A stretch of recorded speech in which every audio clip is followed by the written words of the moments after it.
Il était une fois Jean Fouché.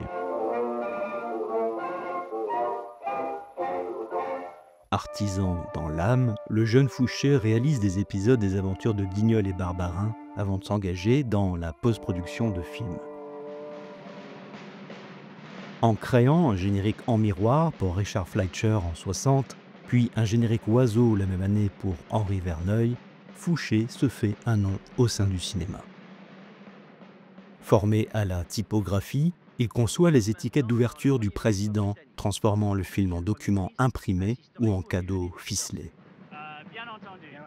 L'effet de gravure dans Le Cave se rebiffe montre le soin apporté à chaque générique qu'il signe de son nom, et ce même s'il reste parfois quelques coquilles, comme ici Emmanuel Riva, tronqué d'un L au tout début de Léon Morin de Jean-Pierre Melville.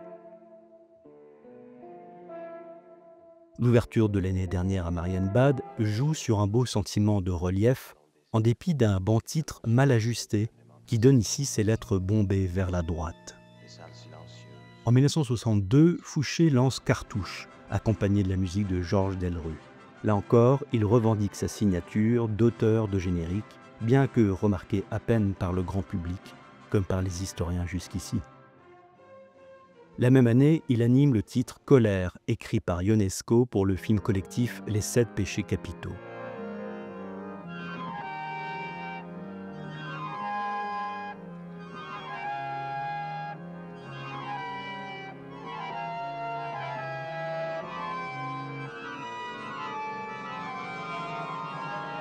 Six ans avant l'affaire Thomas Crown, Jean Fouché réalise le split-screen inaugural de La Dénonciation. Il devient, avec Michel François, son concurrent, le réinventeur des génériques français.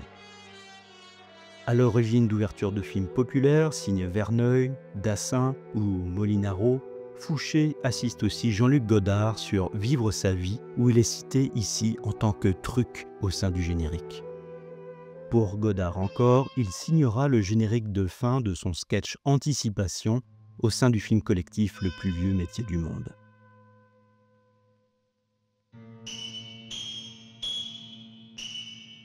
Sollicité par la profession, Jean contribue à des productions internationales dont Le jour le plus long, Le couteau dans la plaie ou encore Gigot de Gene Kelly et Le train de John Frankenheimer. Le style géométrique de Fouché montre la pensée de l'écran à l'œuvre et qu'au fond, tout spectateur est un lecteur, selon Anne-Marie Christin. Le tout relevé ici par les notes de Michel Magne. Forgeron œuvrant à l'ombre du cinéma, Jean Fouché relie d'un trait d'union cinégraphique les films de Jacques Demy à ceux d'Henri Verneuil ou encore ceux de Christian Jacques. Sans les moyens financiers des title designers américains, Fouché se débrouille pour donner du caractère au film, comme ici dans Striptease en 63, sur une mélodie de Gainsbourg et la voix de Juliette Gréco. De ma bouche à ma charretière. Les années 60 ouvrent un terrain de jeu optique pour les ciné-typoètes tels que Jean Fouché, qui fait avec ses mains ce qu'il voit des films. On songe aux mots de Roland Barthes, pour qui tout ce qui relève d'une temporalité première est frappé d'une sorte d'enchantement magique. Le premier moment, la première fois, la primeur d'un mets, d'un rite, bref, le commencement renvoie à une sorte d'état pur du plaisir. École de la diversité, l'art des génériques permet à Fouché d'expérimenter, de sculpter chez Georges Franju avec des arrière-plans différents pour chaque mention. Sous l'impulsion des Bass et Binder, outre-Atlantique, générique et couleur pop constituent chez Jean Fouché un pied de nez à la télévision en noir et blanc. Alors que jadis, la couleur était considérée comme dangereuse, comme le rappelle Jacqueline Lichtenstein, la couleur explose et s'expose ici désormais avec fierté.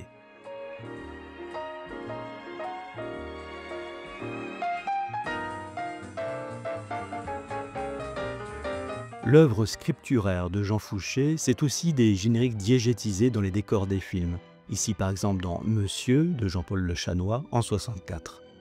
Dans ce même esprit d'interactivité ludique, Jean Fouché métamorphose l'intro d'un drôle de caïd en projection de mots, la même année que le générique projeté sur la peau de Goldfinger par Robert Brown Jr. le générique devient suaire, toile, voile, papier, mur, peau vivante pour les pensées, dirait Régine de Tandel, surface sensible pour l'inscription des traces.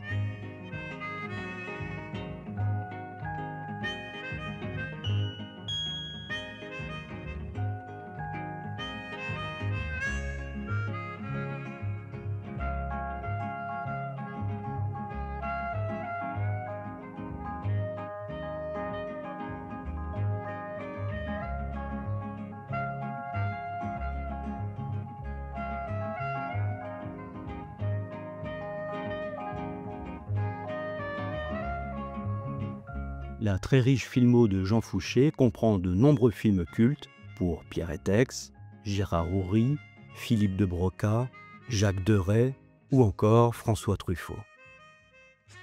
Citons Le Majordome de Jean Delannoy dans la veine de chapeau melon et bottes de cuir, ou encore le début à la James Bond pour Du rififi à Paname.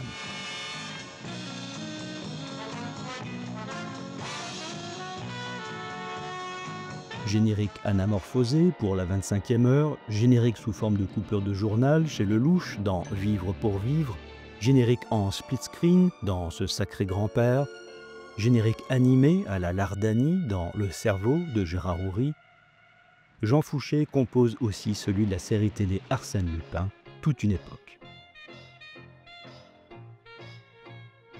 Fouché aura dessiné l'audiovisuel des 30 Glorieuses. Il conçoit en particulier nombre des génériques de films avec Louis de Funès, comme il l'a fait aussi avec Jean Gabin à la même période. En 1968, Jean Fouché transforme le mot fin en petit personnage autonome dans Le Petit Baigneur. L'année suivante, il fabrique un générique en collage animé pour le final de Hibernatus, qui trahit bien la nature cartoonesque de son acteur vedette.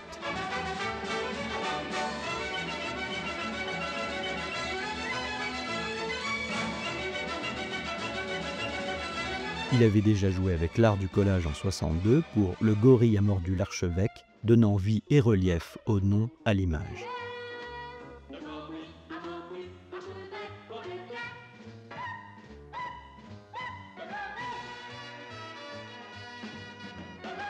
Dans les années 70, Fouché signe des aubades et sérénades plus sobres stylistiquement parlant pour Costa Gavras, Nadine Trintignant, Roger Vadim ou Roman Polanski. À la fin de sa carrière, Jean Fouché conçoit également des génériques pour Chabrol, De Sica, du Vivier. Il travaillera également pour des films méconnus réalisés par Romain Gary, René Clément et John Frankenheimer. Mais s'il fallait retenir un générique signé Jean Fouché. En 1964, c'est un dessin animé qui fait démarrer Échappement libre de Jean Becker sur une partition du grand Martial Solal. Jazz pour l'œil d'un poète mage, le mot redevient actif, dirait le couple Iseleux et Pierre Garnier.